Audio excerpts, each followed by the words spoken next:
What's going on, y'all? I'm KM Best, and I'm back with another one of my metagame tier list videos where I go over the top decks in Marvel Snap, why they're good, and what you can do about them, if anything. So let's jump right into it. KM Best in a snap. We all know what tier 1 is going to be here. There's no surprise. Thanos Lockjaw is the first deck in tier 1, and it's here for a reason. This deck relies heavily on the power of Leech to get rid of counterplay. Normally, a deck like Thanos Lockjaw with so many big guys in it would be weak to cards like Shang-Chi. It would be weak to cards like Killmonger. Leech turns that off. They're gone. And now that Leech is a stock card in this deck, people need to be respecting it a lot more. The existence of Leech has some deleterious effects on the metagame. A lot of people who want to have more fun, per se, might not like that this deck needs to run Leech in order to be competitive, but at this point, it is so much a Leech deck. It is about playing the card Leech, because that's what turns off all your counters. If anyone shows up with a Shang-Chi Darkhawk deck, suddenly they get leeched. Their whole deck that is built to beat you doesn't really work. So, definitely some issues here. The most powerful cards in this deck, outside of that, you're going to be wanting to play Quinjet, you're going to want to play Lockjaw, and you're going to be wanting to snap early when you have those cards. Because people at this point are very used to how this deck plays out. They will not stay in games that they've lost. And if you can play something like Lockjaw into Reality Stone, you are going to dominate. There is no two ways about it. Lockjaw into any of the stones, really. Lockjaw, I said, into Reality Stone, into Mind Stone, into Space Stone, into any of them. You're going to be fine. You're going to be pulling good things out of there, or you're going to be pulling stones that draw you more cards, that give you more things to play into Lockjaw.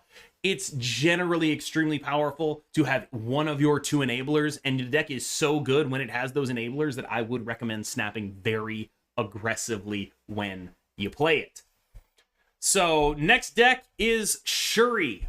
Shuri Red Skull. This is my current build of the deck, but there are so many options that you have.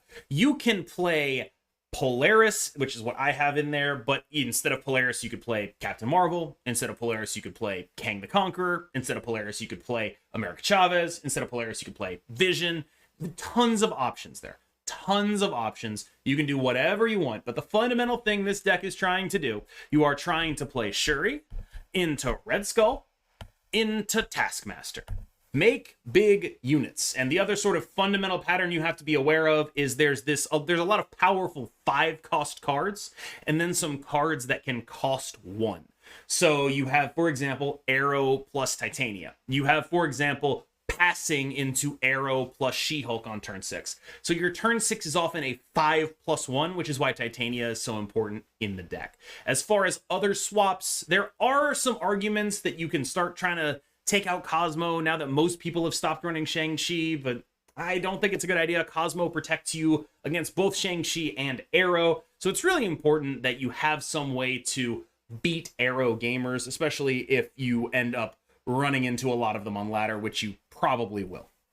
Now, moving into tier 2, this is my current favorite Galactus build. I can see the comments in my head already.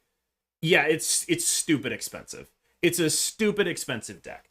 But instead of talking about how much it costs, which we all know is approximately $12 million, we're going to talk instead about what it does differently to other Galactus decks and see if that's something you are interested in, right? So this Galactus deck uses Kang in order to minimize cube loss. Galactus has some very big and obvious counters, right? Galactus can lose to well-timed arrows. Galactus can lose to well-timed Polaris. Galactus can lose to well-timed Magnetos. Galactus can lose to a lot of things, right? And the Kang sort of helps you scout it out, make sure that you're not going to lose to these things, and maximize your cube gain and minimize your cube losses. You see Daredevil also doing the same thing. I will say, I think in this deck, Daredevil's honestly a little better than Kang because their play is already locked in. When you see it with a Daredevil, you can take advantage, as opposed to Kang, which is a little tougher. There are a couple things you should keep in mind here. This deck is built so that you can play Galactus on turn 4, turn 5, turn 6, depending on the situation. But you should remember, your Nimrod placement will matter a lot. because Galactus destroys from left to right. So if you want to maximize your Nimrods, you want to be putting that, let's say you're playing Galactus on the left, you want to be putting a Nimrod in the middle, because then it'll make a copy in the Galactus lane, and also in this lane. When it makes a copy in this lane then gets destroyed, another Nimrod goes to the Galactus lane. Now, the reason this is important to note is a lot of the time, if you have a Wolverine and a Nimrod, and you play Galactus, you're going to end up with the Wolverine, the Galactus, and 2 Nimrods in your Galactus lane, unable to play any other cards. You only want to be doing things like that on turn 6. If you want to play a null, you need to be thinking ahead in terms of Nimrod placement, in terms of do you want to play this Wolverine if you plan on Galactusing early. There's a lot of inherent tension in this deck because when you want to play Galactus will change depending on the matchup. It'll even change depending on what your opponent is doing. I have played games where I play Wave to bait an arrow and then play Nimrod into Galactus on turn 6. This is the kind of thing that you'll have to actually be thinking about, and the switch ups that this deck gets to do are why it is currently in the spot that it's in on this tier list over other Galactus lists that are more tested. I think there are some real advantages to playing a deck like this. I think it has a lot of switch up game that is important when you're doing something that is so telegraphed like Galactus, and there's a reason it's in here. I think it's the best Nimrod deck by a significant margin. Now, continuing on to tier 2 is Sarah Darkhawk. This list was constructed by a player named Wwlos, WWLOS, Doubleos, WWLOS, however you want to pronounce it. And it leverages the power of Sarah and surprise cards, accepting that it's going to lose to Thanos when Thanos leeches, but it's going to beat Thanos when Thanos does not leech. It's basically a deck that says, okay, I will lose the Thanos games when they leech. I will lose the Red Skull games when they go Cosmo into Shuri, into Red Skull, into Taskmaster. Fine, I'll lose those. But I'm going to be more consistent. I'm going to be able to match up well into them, and I'm going to have a wide range of matchups in which I am able to be flexible and play smart and get edges and generally leverage skill. So I think this is a good deck for people who are looking for a deck to play like this. It is a deck that is going to rely on you more than you can rely on it, but there's a ton of skill expression with a deck like this. There are a ton of ways you can customize it to really make it your own, and you can do a lot of different things in the Sarah shell. This is just one example. For example, during my testing, I almost brought a deck like this that was even more targeted towards Thanos. It ran like Green Goblin and stuff just to mess with it. I really went all in on the anti-Thanos thing, but gradually realized, I don't want to, in a battle mode situation, I don't want to be facing down leech when the Thanos player knows they can leech and I don't. That said, still a solid choice. Totally fine choice to me. Moving on to a deck that is near and dear to my heart, a Specimen Control. This is a board clog deck that I personally believe has good matchups into Thanos and Shuri, but very bad matchups into Carnage, Beast, things like that. You end up losing to a lot of weaker cards when you go so all in on a specific strategy. Now, eagle-eyed viewers will note that my deck is 2 cards different from Specimen's deck. I have added in Stature and Black Bolt as a way of, in my mind, making the deck more consistent in terms of power output, less reliant on scams, but it's possible that I am entirely wrong about this. I did talk to Specimen himself, and if you're interested in Specimen, his links are in the description below, as are every other creators that I mention in this video. You can go see his original version of the deck. I like having the option to go Black Bolt into Stature plus Arrow. I think that's a really powerful thing to do, but there is some tension with the fact that you're filling up all of these lanes, the fact that I like the flexibility, but it might not be the best option. It's just something that I prefer doing in this list. The sacrifice I made, the major one, was I dropped Killmonger and I dropped Spider-Woman. I don't think Spider-Woman is that much better than Black Bolt anyway. Killmonger is a notable loss, and so if you want to not play Stature and Black Bolt because they're expensive, you can easily just put Killmonger, Spider-Woman back in the deck, and you'll have Specimen's exact list. It's good into Shuri, it's good into Thanos, it's bad into some other things, but it definitely deserves to be in tier 2, just for being good into Shuri and good into Thanos. But I will say, this is a hard deck to play. Specimen's a really good player. He's a really good pilot of this deck. You will have to learn it. There are a lot of things that you have to learn about this deck before you're a competent player of it, especially in those matchups. Moving on to the final deck in Tier 2, I have Electro Sandman. This is a bit of a dark horse. I know a lot of other people don't respect this deck the way I respect this deck. I've made a couple changes to the stock list. I run Ebony Maw, I run Shang-Chi. I think this is a solidly Tier 2 deck with reasonable matchups into a lot of different things. The downside it has is that it's very predictable. I think the only thing I need to explain here is the Ebony Maw and the Shang-Chi. The Ebony Maw is out of respect to Thanos. Thanos wants to get ahead early. Ebony Maw, very good at preventing them from getting ahead early. And then you can slam the door with Sandman. So the ideal curve against Thanos is something like Ebony Maw into Lizard into Wave Sandman. That's great. That's phenomenal into Thanos. And then you just have to win the rest of the game with the rest of your cards. And that is... it can be difficult. Thanos is full of a lot of big cards. As for the Shang-Chi, that's because of Shuri. Shuri is a deck that is very comfortable playing one card a turn, and their one card a turn will beat you. So you run the Shang-Chi so you have some outs for when they go Shuri, Red Skull into Taskmaster. Obviously, if they have the Cosmo there, they got you. If they have an armor and a Cosmo, they got you. That is what it is. There are situations in Marvel Snap where you just have to say that you're going to win the games where they only do 60% of what they want to do instead of 100% of what they want to do. And you have to accept that if they do 100% of what they want to do, you're going to lose. It's just that's not going to happen very often. And that's what this deck is sort of built to maximize.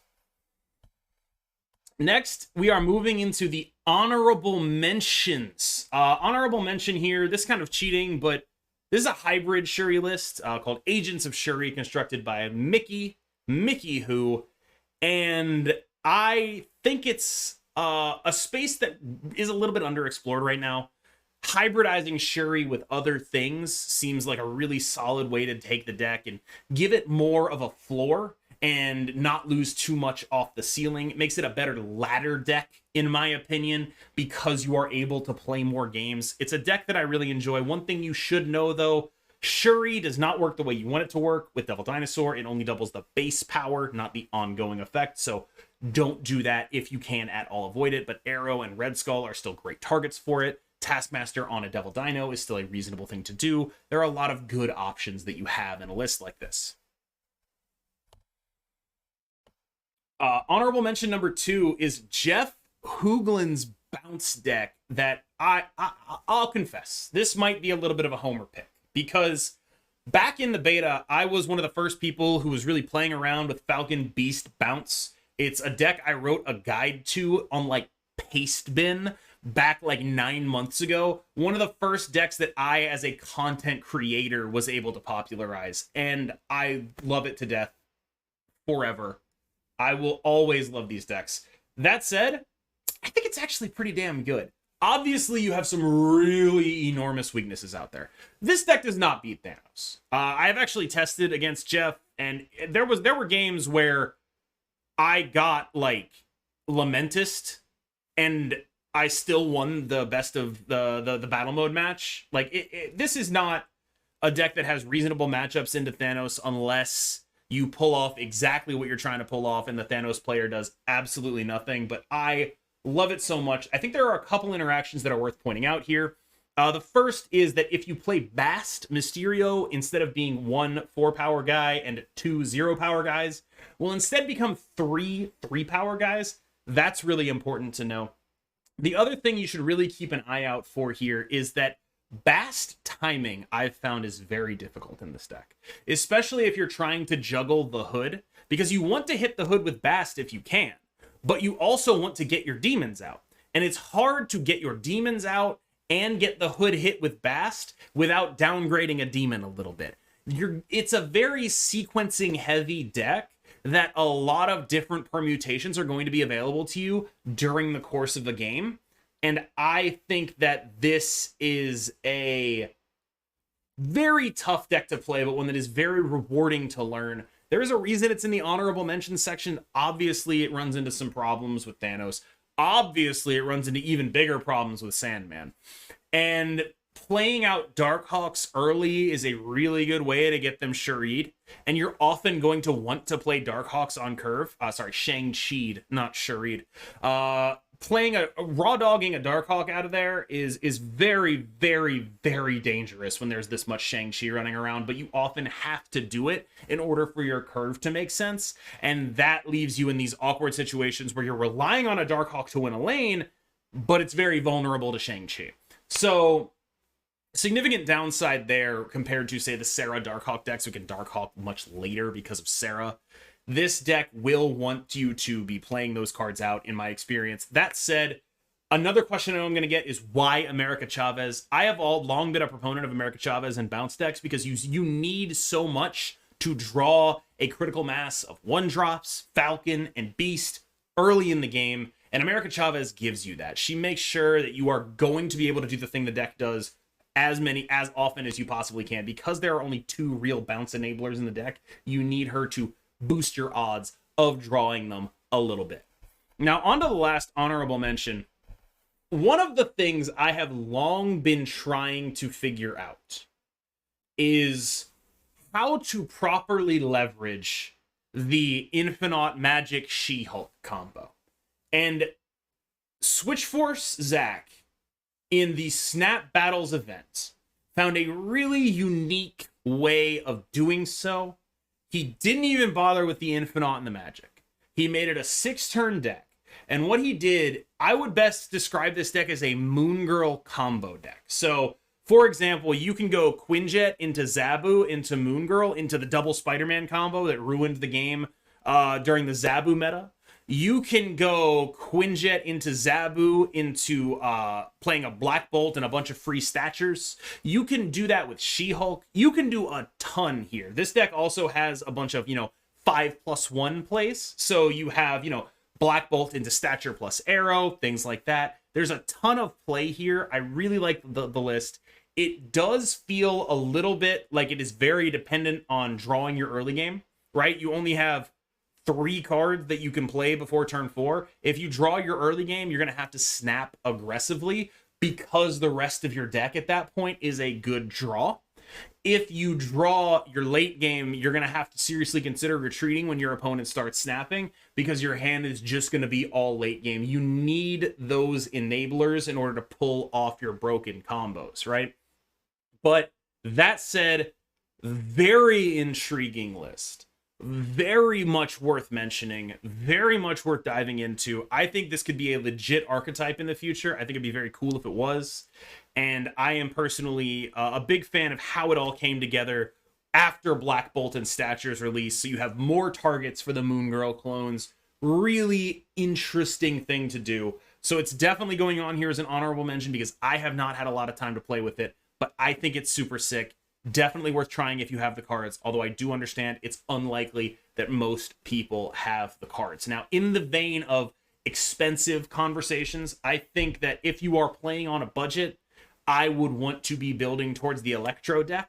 It's a very simple deck, especially if you're a budget player. You're likely to be earlier in the game. You're likely to not know all of the things you should have to play around. And that deck is a deck that can sort of put those training wheels on. Because when you do your thing, you only have to play around 1 card a turn. Really important thing to do. You could also play a budgetized version of the Sarah deck. I'm not even that confident that Darkhawk makes a ton of sense in there, but most Sarah decks are pretty reasonable into a wide field. You can do that. You could try playing Deathwave, but I think you're cold to a lot of the things people are doing right now. I think it's not an ideal time to play Deathwave. As far as budget decks, I do think something along the lines of Electro Sandman or a Sarah build would be your best bet right now. Thank you so much for watching. I hope you check back in later. I really appreciate everything you've done in terms of growing my channel. Thank you so much. Please like and subscribe to the YouTube, and I will see you in the next one. What a solid video.